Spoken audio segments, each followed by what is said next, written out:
झाले, क्रिया काय आहे? उष्ट्या पात्र वाळीवरचे भाताचे शीत. त्याचं पहिलं उत्तर असं देता येईल की ती पूजा ऋतू शांतीची होती, आणि ऋतू शांतीची पूजा असल्यामुळं पहिला मान हा निसर्गाचा असल्यामुळे गजानन महाराजांनी मागून ते अन्न खाल्लं नाही, तर त्या उष्ट्या पात्र वाळीवरचं वेचून ते अन्न खाल्लं. एक. आणि दुसरं महाराज कारण सांगता येतं, आणि ते दुसरं कारण म्हणजे अन्न हे पूर्ण ब्रह्म. गजानन महाराजांना या प्रक्रियेतून सांगायचं होतं काय, की अन्नाची नासोडी होऊ देऊ नका. जेवण करत असताना आपल्या ताटातल्या प्रत्येक धान्याच्या अन्नाच्या कणाकणामध्ये हे जे अन्न उगवणारा शेतकरी आहे ना, त्या शेतकऱ्याला महाराज पाहण्याचा प्रयत्न केला पाहिजे. का? एका दाण्याचे 100 दाणे करणारा कोण? आमचा बळीराजा शेतकरी आहे. तो एक दाना 100 होतो केवळ पाणी दिल्यामुळे नाही, तर त्या दाण्यामध्ये आमच्या शेतकऱ्याचं घाम सुद्धा असतं. आणि बोलो महाराज, नुसता घाम नाही, आमच्या शेतकऱ्यानं रक्त सुद्धा वाहिलं त्या एका दाण्याचे 100 दाणे करत असताना. म्हणून आपण जेवण करत असताना, अन्न ग्रहण करत असताना काय केलं पाहिजे? आपल्याला किती लागते? आता एक नवीन पद्धत आहे बफे सिस्टीम, नाही का? ती कशासाठी? त्याचं पहिलं कारण माणसाची कमतरता, म्हणून शहरामध्ये ती बफे सिस्टीम चालू झाली. आणि ज्याला जेवढं लागतं तेवढंच अन्न आपण ताटात घेतलं पाहिजे, आग्रह करण्याची गरज पडणार नाही. या दृष्टिकोनानं महाराज ती पद्धत चालू झाली. पण मला वाटतं जितकं त्या बफे सिस्टीम मध्ये अन्न वाया जातं ना, का? कारण लोकाला वाटतं पुन्हा पुन्हा कशाला रांगेत लागायचं, आणि बसून पुन्हा उठून त्या माणसाजवळ जे लागते ते घ्यायला पुन्हा पुन्हा काय जायचं? मग एकदाच घ्यानं ताट भरून, म्हणजे किती खायचं याचा अंदाजही नाही, पण ताट भरून खायचं. मी एकदा व्हॉट्सअपवर आलेला एक मेसेज ऐकला होता, वाचला होता, की जरी लग्नाचा किंवा कोणताही सोहळा असू द्या, पण आलेल्या पाहुणे मंडळींना, आलेल्या त्या लग्नातल्या सोहळ्यातल्या व्यक्तींना जेवायला गेलं ना, की काही का काही होईना 10, 20, 30, 50 रुपये असा काहीतरी शुल्क लावा. का? कारण जे फुकट भेटते त्याची माणसाला किंमत राहत नाही, त्याची किंमत राहत नाही. म्हणून अन्न वायाला जाऊ देता कामा नये. हा विचार, हा संदेश, हा उपदेश गजानन महाराजांनी या क्रियेतून महाराज दिलेला आहे. सर्वाभूती द्यावे अन्न, द्रव्य पात्र विचारोनी. तुकाराम महाराज सांगतात अन्न दिलंच पाहिजे, पण प्रत्येकाचा विचार करून माणसाला किती लागते, काय लागते. म्हणजे बघा, गजानन महाराजांचं चरित्र हेही शिकवते की काय खाल्लं पाहिजे, किती खाल्लं पाहिजे. पुढे तो अजून कथाभाग येणार आहे. म्हणून ऐका, गजानन महाराजांनी या क्रियेतून अन्नाचं महत्व सांगितलं माता माऊल्यांनो. पण गजानन महाराज जेव्हा प्रगट झाले तेव्हा नग्न का होते हो? त्यांना काही कपडे नव्हते का? महाराज दिगंबर अवस्था होती गजानन महाराजांची. दिगंबर शब्दाचा अर्थ सांगतो तुम्हाला आज. का गजानन महाराज नग्न अवस्थेमध्ये आहेत? ऐका. दिगंबर शब्दाचा अर्थ आहे दिग, आदिग, अंबर. दिग म्हणजे दिशा आणि अंबर म्हणजे आकाश. दिशा हेच ज्याचे वस्त्र, आकाश हेच ज्याचे वस्त्र, तो म्हणजे महाराज दिगंबर. ते जैन समाजाचे 2 गुरु आहेत बघा, एक श्वेतांबर आणि दुसरे दिगंबर. श्वेतांबर म्हणजे काय? शुभ्र वस्त्र परिधान करणारे, आणि दिगंबर म्हणजे काय? नग्न अवस्थेमध्ये राहणारे, कपडे न घालणारे. मग गजानन महाराज दिगंबर का होते? ऐका, एका व्यक्तीने तर प्रश्नच विचारला गजानन महाराजांना. म्हणे महाराज तुम्ही वस्त्र का परिधान करत नाही हो? महाराजांनी एवढं छान उत्तर दिलं. महाराज बोलले, अरे वेड्या, वस्त्रावर वस्त्र कोणी घालतं का? काय म्हटले महाराज? वस्त्रावर वस्त्र कोणी घालतं का? भगवंतानी ही जी आपल्याला चमडी दिली ही सुरक्षतेसाठी आणि वस्त्र म्हणूनच दिली. पण तुम्हा आम्हाला आपले इंद्रिय, आपले अवयव आपल्या ताब्यात ठेवता येत नाही, आणि लोकांच्या नजऱ्या चांगल्या राहिल्या नाही. म्हणून नाईलाज असतो आपल्याला आपलं शरीर काय करावं लागतं? झाकावं लागतं. म्हणून ही जी भेद दृष्टी आहे तुमची आमची, ही भेद दृष्टी महाराजांच्या गजानन महाराजांची नव्हती. म्हणून गजानन महाराजांनी शरीरावर वस्त्र अशा प्रकारे परिधान केले नाही. म्हणून महाराज ते नग्न अशा प्रकारे त्या ठिकाणी राहत होते. आणि सांगू, नग्न म्हणजे फक्त बिना कपड्याचा एवढा विचार करू नका. वरवर नग्न म्हणजे ही एक अवस्था आहे. कोणती? निस्वार्थ अवस्था. एक हिंदी मध्ये म्हण आहे, नंगे से खुदा डरता है. मग आम्ही कपडे काढतो, मग देव आम्हाला घाबरेल का? अरे नग्न म्हणजे अवस्था, आणि ती अवस्था कोणती? निस्वार्थ. गजानन महाराजांना त्या कृतीतून दाखवायचं आहे की आपलं जीवन सुद्धा आपण कसं जगलं पाहिजे, निस्वार्थ अशा प्रकारे जगलं पाहिजे. आणि तीच खरी भक्ती आहे बरं का. जगद्गुरु तुकोबारायांचे आई वडील बोलोबा आणि कनकाई माता पंढरपूरला पांडुरंग परमात्म्याच्या दर्शनाला जायची. आणि जेव्हा देवाला कळायचं ना, तेव्हा जगाचे मालक पांडुरंग परमात्मा बोलोबाला पाहून आपली नजर खाली घालायची. का? भक्तीचं ओझ. अरे बोलोबा, किती वर्षापासून वारी करतोय रे माझी, काहीतरी माग माग काहीतरी. हात जोडले बोलोबानी, देवा मी काय मागायसाठी थोडी वारी करतो, माझी भक्ती ही मागायसाठी नाही. माता मावल्यांनो ऐका, नग्न अवस्था म्हणजे निस्वार्थ अवस्था. भक्ती करायची पण कशी करायची? निस्वार्थ करायची, काहीही मागायचं नाही. महाराज, एखाद्या वेळी तरी आपण मंदिरात निस्वार्थीपणानं गेलो का याचा विचार करा बरं. कधीतरी देवा मला हे दे हे म्हटल्यापेक्षा देवा मला तू एवढं दिलं याचा आभार मानायला आपण कधी गेलो? बरं, देवाला मागायचं कशाला? देवाला नाही का कळणार महाराज आपल्याला काय पाहिजे? संताला नाही का कळणार आपल्याला काय पाहिजे? आपलं चुकतं. संतांच्या द्वारात जाऊन मागितलंच नाही पाहिजे. का? आपण मागतो 1000, गजानन महाराजांना द्यायचे असतात आपल्याला 10,000.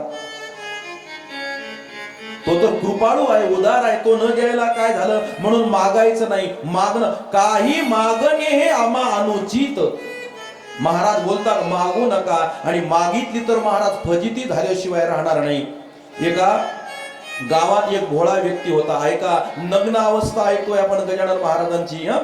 भोळा व्यक्ती, पत्नीनं 3दा त्याला काम सांगितलं पण तो विसरूनच गेला. 4थ्या दिवशी घरी आला, पत्नीनं दरवाजातच अडवलं. मी सांगितलेलं काम, त्यानं कपाळाला हात लावला. अगं विसरलो, उद्या करतो. त्याच दरवाजा माग एक झाडू होता, उचलला, नवऱ्याच्या पाठीत असा मारला महाराज. नवऱ्याला बायकोनं झाडू मोरला नवऱ्याच्या पाठीवर. नवऱ्याचे डोळे डबडबले. म्हणे अशी काही बाई असते का? या बाई सोबत संसार केल्यापेक्षा माळावर जाऊन, पर्वतावर जाऊन भगवंताचं नामस्मरण केलेलं बरं. गेलं महाराज ते माळावर आणि सारखं भगवंताचं नामस्मरण करू लागलं. ओम नमः शिवाय, ओम नमः शिवाय, ओम नमः शिवाय. तेवढ्यात महाराज 2-3 दिवस झाले, अन्नाचा कण नाही, पाण्याचा थेंब नाही. भगवान शंकर तिथून जात असताना त्यांना आपली साधना करणारा भक्त दिसला. भगवान शंकर तिथं उतरले, भगवंतांना पाहिलं आणि भगवंताला पाहून त्यानं महाराज साष्टांग दंडवतच घातला देवाच्या पुढे. देवा, काय माझं नशीब, काय माझं भाग्य, तुम्ही मला प्रसन्न झालात, तुम्ही मला दर्शन दिलं. अरे हो, तू भक्तीच तशी केली. माग काही मागायचं असेल तर देवा, तुझं दर्शन झालं, याच्यापेक्षा दुसरं काही नको मला. अरे संसारिक आहेस तू, लेकरं बाळा आहेत, बायको आहे. म्हणे काय ती बायको कामाची, नवऱ्याला मारणारी. म्हणजे माग काहीतरी देवा, माझ्यापेक्षा बुद्धी तुमची जास्त आहे, तुमच्या बुद्धी पुढे माझं काय चालणार? माझ्यापेक्षा तुम्हाला कळतं, तुम्हाला काय द्यायचं असेल तर द्या, मी मागणार नाही, मी मागणार नाही. काय केलं भगवान शंकरांनी माता माऊल्यांनो?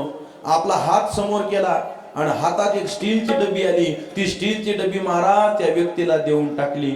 बाया म्हणतील देऊन देऊन दिली काय स्टीलची डबी? साधी नव्हती ती डबी. उघडली की तिच्यातून बुटका माणूस यायचा आणि तोंडातून तोळाभर सोनं टाकून निघून जायचं.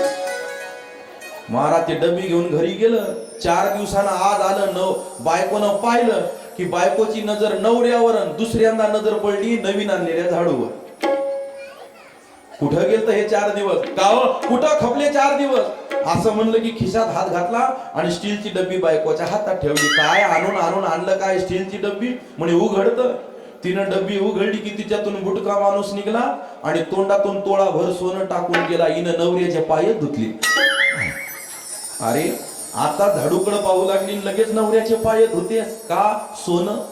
महाराज 6 महिन्यात बिल्डिंग उभी राहिली, अंगणात गाड्या उभ्या राहिल्या, भरधारी पैठणी साड्या, अंगावर अलंकार. शेजारणीची बाई विचार करते 6 महिन्या अगोदर हिच्याकडं काहीच नव्हतं आणि एवढं 6 महिन्यात हिच्या जवळ आलं कसं. गेली बापा शेजारी चौकशी करायला. म्हणे का ग एक विचारू का. म्हणे बोल. 6 महिन्या अगोदर तुझ्याकडे काहीच नव्हतं आणि 6 महिन्यात एवढी श्रीमंती. महिलांचं ठरलेलं एक पेटेन वाक्य कोणतं. तुला म्हणून सांगते पण दुसरीला सांगू. सांगताना एकीलाच सांगते, एकीलाच. पण महाराज सगळी बातमी 10 मिनिटात सगळ्या गावात कशी होते कळतच नाही.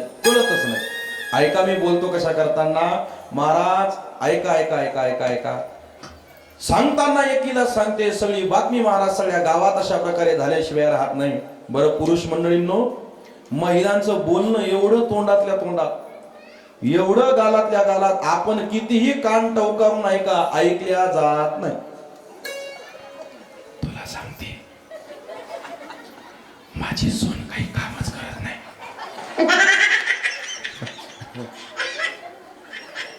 हा महाराज ऐका. एवढं हळू.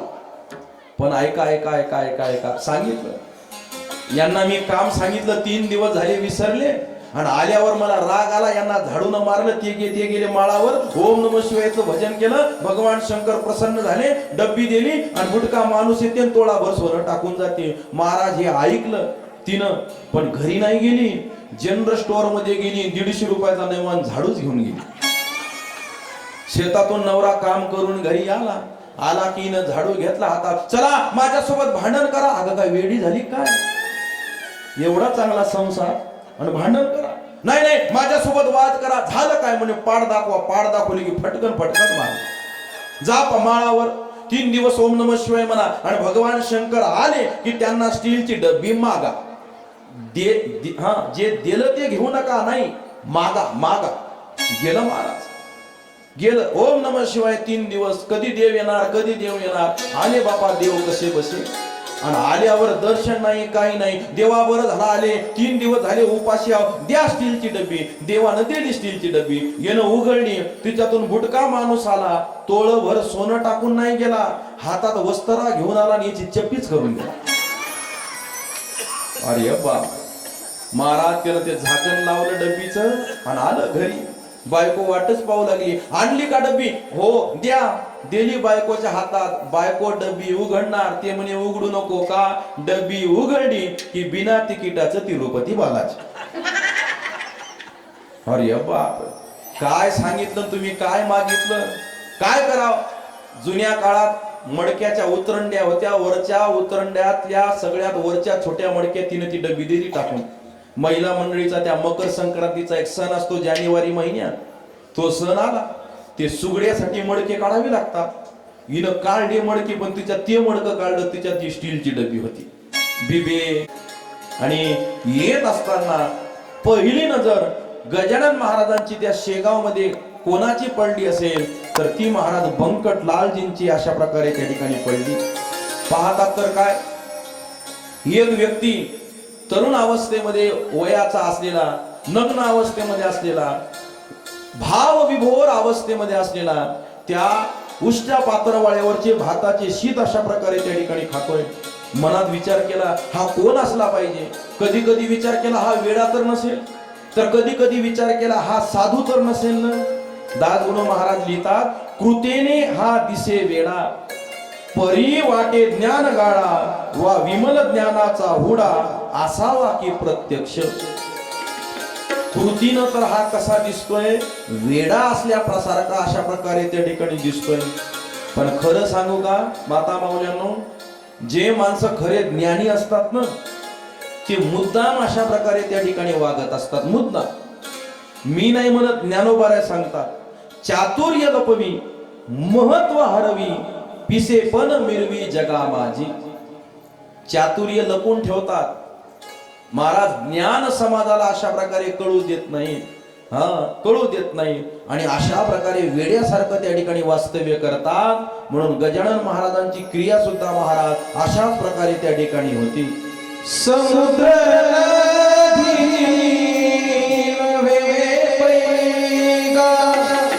समुद्र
सद्गुरु श्री गजानन महाराज की जय.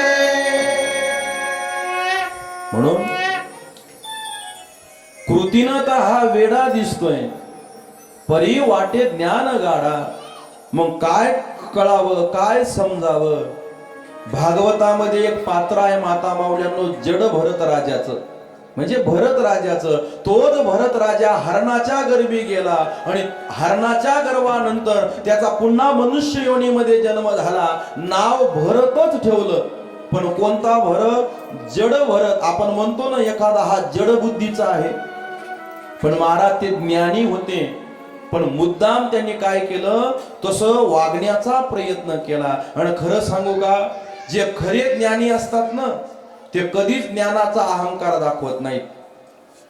आमच्या गजानन महाराजांचं ज्ञान सांगू तुम्हाला. मी काल बोललो, मराठी, हिंदी, इंग्रजी अशा अनेक भाषावर गजानन महाराजांचं प्रभुत्व होतं. वेदामधल्या रुच्या गजानन महाराज अशा प्रकारे मुखातून बोलायचे. ब्राह्मणाचे मंत्र चुकले, गजानन महाराज बरोबर करायचे. आमच्या गोविंद बुवा टाकळीकरांनी जो भागवतातला श्लोक घेतला होता कीर्तनाचा, त्याचा उत्तरार्ध कोणी बोलला तर गजानन महाराजांनी बोलला. मग गजानन महाराज अज्ञानी होते का, मूर्ख होते का, वेडे होते का? नाही. नुसते ज्ञानी नव्हते तर महाज्ञानी होते, महाज्ञानी.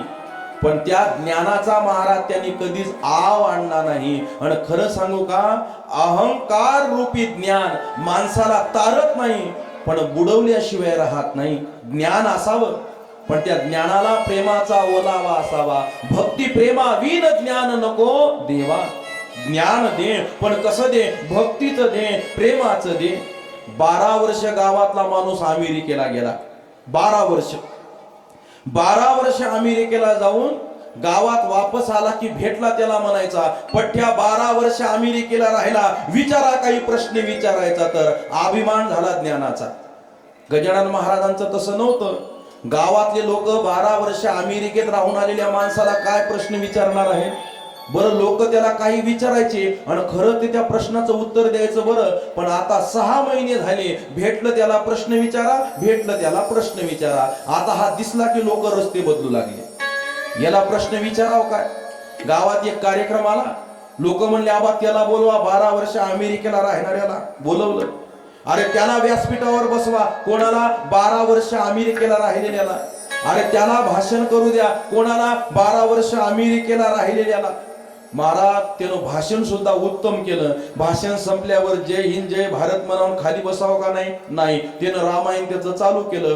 पठ्ठ्या 12 वर्ष अमेरिकेला राहिला, विचारा काही प्रश्न विचारायचा. तर लोकांनी लावला डोक्याला हात. येणं याचं रामायण इथंही चालू केलं का? पण एक मागे बसलेला माणूस त्यानं हात वरी केला, म्हणे मला याला प्रश्न विचारायचे. असा लोकांना आनंद झाला, लोकांनी टाळ्या वाजवल्या. चला कोणीतरी याला प्रश्न विचारायला मिळालं. तो मागून माणूस पुढे येऊ लागला ना, मधातले माणसं त्याला चिमटे घेऊ लागले. चिमटे का? याला असा अवघड प्रश्न विचार, असा प्रश्न विचार, या प्रश्नाचं उत्तरच आलं नाही पाहिजे. म्हणे मीही त्याच्यासाठीच चाललोय. 6 महिने डोकं पिकून टाकलं म्हणे याच माझं. यानी गेला महाराज. विचार काय प्रश्न विचारायचा? तर महिला मंडळी यांनी प्रश्न विचारला, बघा तुम्हाला उत्तर येते का? याचा प्रश्न होता, धब गुळगुळ गुळगुळ गुळगुळ गुळगुळ गुळगुळ बॅ असं कुठं झालं म्हणे सांग. प्रश्न काय होता याचा? धब गुळगुळ गुळगुळ गुळगुळ गुळगुळ बॅ असं कुठं झालं म्हणे सांग. यानं अर्धा घंटा डोकं खाजवलं. म्हणे 12 वर्ष एवढे पुस्तकं वाचले, पण हे धब गुळगुळ बॅ कुठंच मी वाचलं नाही. हे आहे तरी कोणत्या पुस्तकात? सांग लवकर. हात जोडले म्हणे येत नाही. म्हणे माफी मागतो. वचन दे, पुन्हा म्हणणार नाही, प्रश्न विचारा म्हणून. अरे म्हणत नाही रे बापा, पण एकदा हे धबगुळगुळ व्या कुठं झालं मला सांग. म्हणे काही नाही, आमच्या घरामागे एक कवटाचं झाड आहे. रात्री त्या कवटाचं फळ पत्रावर पडलं. धप त्या पत्रावरून खाली सरकलं गुळगुळ गुळगुळ गुळगुळ आणि खाली बकरीच्या अंगावर पडलं की बकरीनं ब्या केलं. हे आमच्या घरामागं घडलं म्हणे, घरामागं. आता याच्या घरामाग घडलेलं कोणत्या ग्रंथात आणि कोणत्या पुस्तकात येणार आहे? पण ऐका ऐका ऐका, मी बोलतो कशा करताना. एक मराठीत म्हण आहे, गर्वाचे घर खाली. एवढे ज्ञानी नाही, एवढे महाज्ञानी आमचे गजानन महाराज होते. पण कधीही त्यांनी महाराज ज्ञानाचा आव अशा प्रकारे आणला नाही.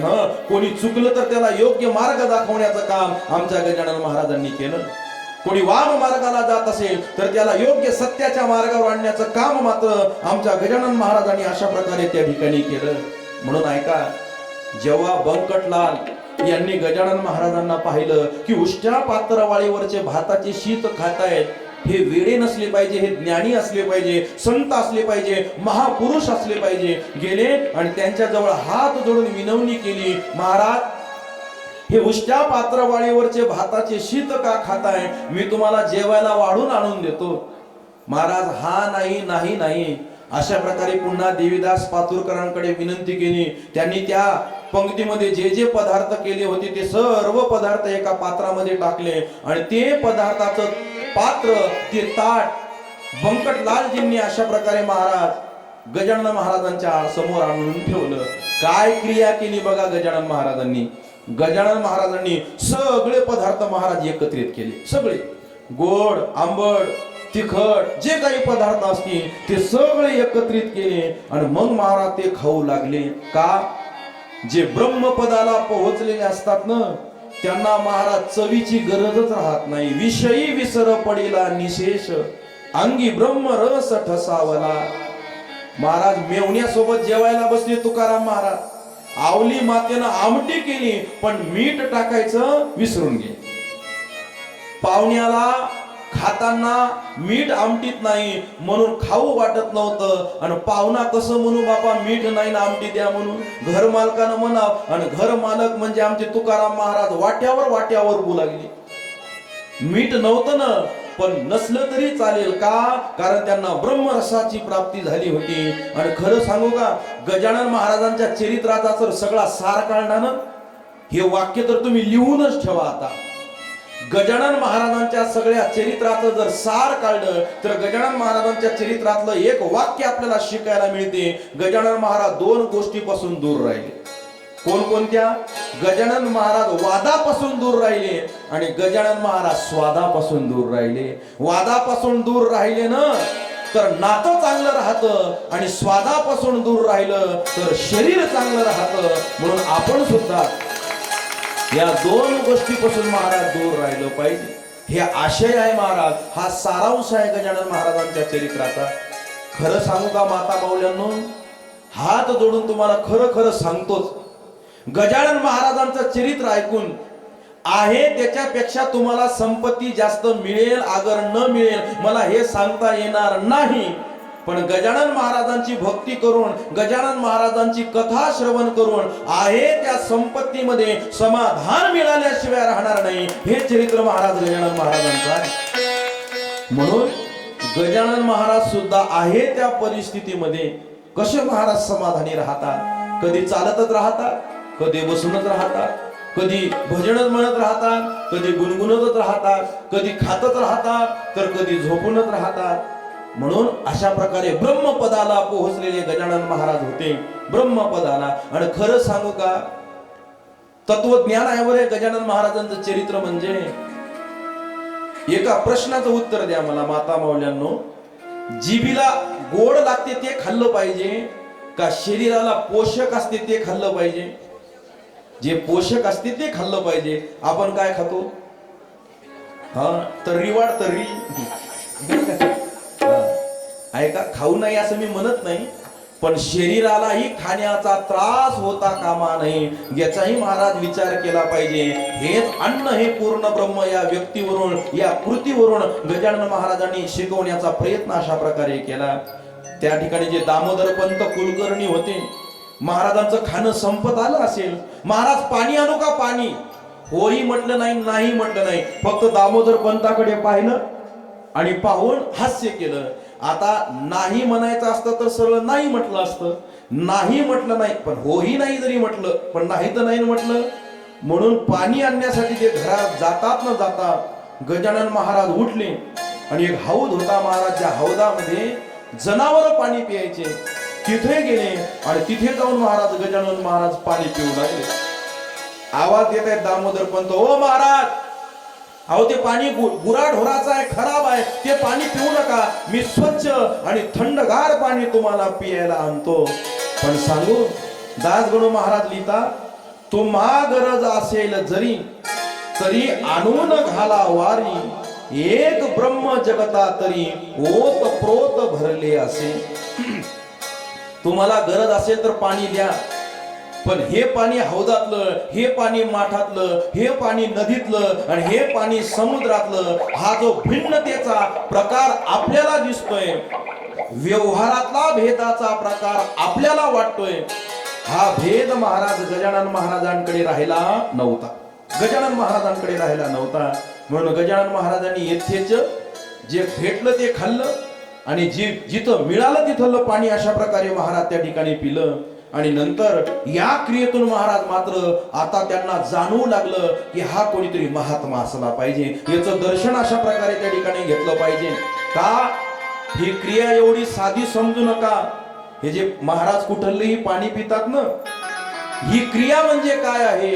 गजानन महाराजांची क्रिया दासगणू महाराजांच्या शब्दात सांगतो, पिणाराही वेगळा त्यापासून ना निराळा, ईश्वराची आगाध लीला तीन कळे या नर जन्मी. अरे पाणी काय आणि पिणारा काय ते वेगळे नव्हतेच ना. पाणी म्हणजे गजानन महाराज आणि गजानन महाराज म्हणजे सुद्धा गजानन महाराजच. आणि मग जे एक असतात, ऐका ऐका, जे एक असतात त्यांना कोणत्याही प्रकारचा भेद वाटत नाही. काही वेगळं बरं ते जाऊ द्या. आपण एखाद्याला जर आता मी म्हटलं एखाद्या कोणीतरी या बरं गजानन महाराजांचं एखादं गीत अभंग म्हणा बरं, असं म्हटलं की नाही नाही बाबा आम्हाला लाज वाटते, आम्हाला भीती वाटते, असं म्हणून कोणीही समोर येणार नाही, कोणीही समोर येणार नाही. पण जी व्यक्ती भर सभेमध्ये गाणं म्हणायला लाजते, भीती, ती बाथरूम मध्ये आंघोळ करताना ठंडे ठंडे पाणी से, का? कारण तिथं कोण असतं? एकटेच असतात आणि स्वतःची स्वतःला भीती वाटत नाही, स्वतःला स्वतःची लाज वाटत नाही. आणि इथं पाणी म्हणजे स्वतः गजानन महाराज, अन्न म्हणजे स्वतः गजानन महाराज, माती म्हणजे स्वतः गजानन महाराज, वृक्ष म्हणजे स्वतः गजानन महाराज. मग कशाचा भेद, लाज, राग येण्याचं महाराज कारणच नाही ना. हे तत्वज्ञान आहे. हे तत्वज्ञान महाराज तुम्हाला इतर कोणी महाराजांच्या चरित्रातलं सांगणार नाही. म्हणून पिणाराही तोच आणि पाणीही तोच. अशा प्रकारे महाराज ही प्रक्रिया जेव्हा गजानन महाराजांकडून घडली तेव्हा महाराज डोळे उघडले बंकटलालजींचे. चला या महात्म्याचं दर्शन घेतलं पाहिजे हे विचार मनात आले ना आले, पण गजानन महाराज तिथून उठले आणि चालायला लागले. गजानन महाराजाचं चालणं म्हणजे महाराज धावण्यासारखं होतं. असे लांब लांब टांगा टाकायचे गजानन महाराज, पावलं उचलायचे, उंच पुरे अशा प्रकारे त्या ठिकाणी होते. वायू वेगानं गजानन महाराज तिथून पडतच निघाले. त्यांना कशाचा अडथळा? त्यांना कशाचा अडथळा? कोणी महाराज गजानन महाराजांना रोखू शकलं नाही, रोखू शकलं नाही. गजानन महाराज तिथून निघून गेले खरे, पण बंकटलालजींना महाराज आता हुरहुर लागली. ऐका, बंकटलालजींना हुरहुर लागली. कशाची? जो महात्मा देवीदास पातुरकरांच्या वाड्या पुढे पाहिला होता तो भेटला पाहिजे, त्याचं दर्शन अशा प्रकारे त्या ठिकाणी झालं पाहिजे. हुरहुर लागली. काय अवस्था झाली आमच्या बंकटलालजींची? जिकडे पहावे तिकडे भास, होऊ लागला त्यांचा खास, याचे नाव श्रोते ध्यास, उग्या नसती पोर चेष्टा. ध्यास लागला, ध्यास कशाचा? गजानन महाराजांच्या दर्शनाचा. ऐका महाराज, कोणतीही गोष्ट बिना ध्यासाची सहजासहजी पात्र आपल्याला होत नाही, सहजासहजी आपल्याला भेटत नाही, भेटत आपल्याला नाही. म्हणून काय केलं पाहिजे? त्या गोष्टीचा महाराज त्या ठिकाणी ध्यास लागला पाहिजे. असाध्य ते साध्य करिता सायास, कारण अभ्यास तुका म्हणे. असाध्य असणारी गोष्ट सुद्धा साध्य होऊ शकते, पण त्याच्यासाठी काय करावं लागतं? अभ्यास करावा लागतो.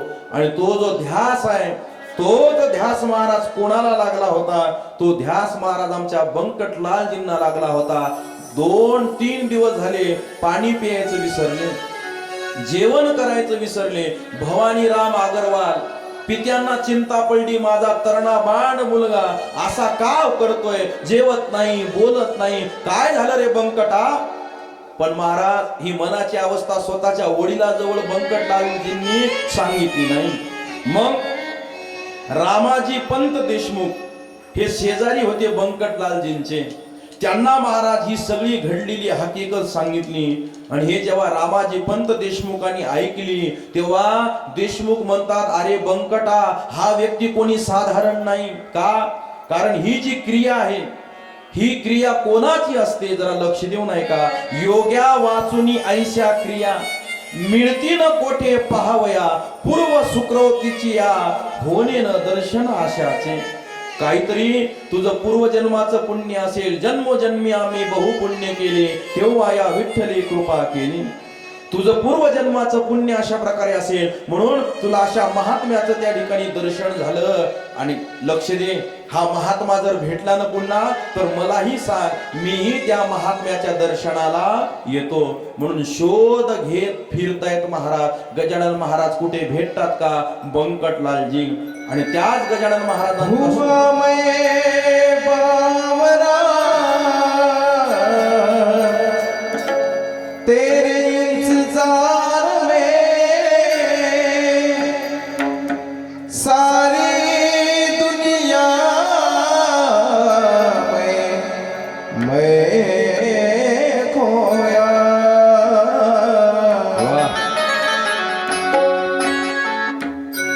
अब तो आजा मेरे बाबा, अब तो आजा मेरे बाबा गजानन बाबा, अब तो आजा मेरे बाबा, अब तो आजा मेरे